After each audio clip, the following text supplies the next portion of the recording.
Hagna nga pagpaidalom sa firing squad sang mapamatudaan nga kurakot nga opisyal sang gobyerno ginsumiter sa House of Representatives. Mga Ilonggo, may magkatuhay nga reaksyon. Yaring balita nga aton gintutukan.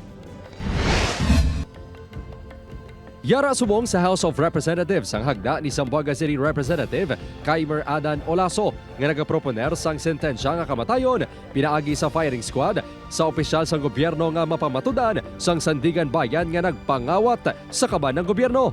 Ang pila ka mga Ilonggo wala pugong-pugong sa paghuo sa hagda.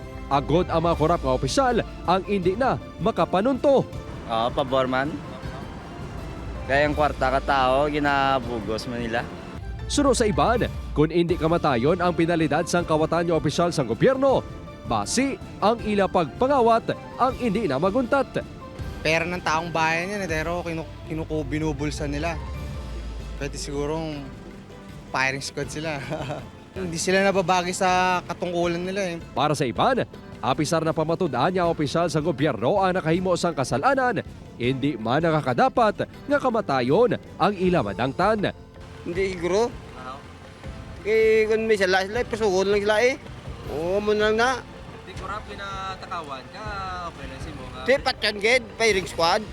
Di ko budlay naman siguro na. Baydan lang nila sa laya. As a psychology student, no, hindi ako pabor nga i-firing squad ang mga corrupt nga politicians kay they are also humans and need man nila sang proper decency or proper nga ways to deal with their execution. Kung ang iban sigurado na, may pila nga nagapangalang-alang pa. May nagalaom nga basi sa dalayon, ang mga korap nga opisyal may pagbago sa kabuhi.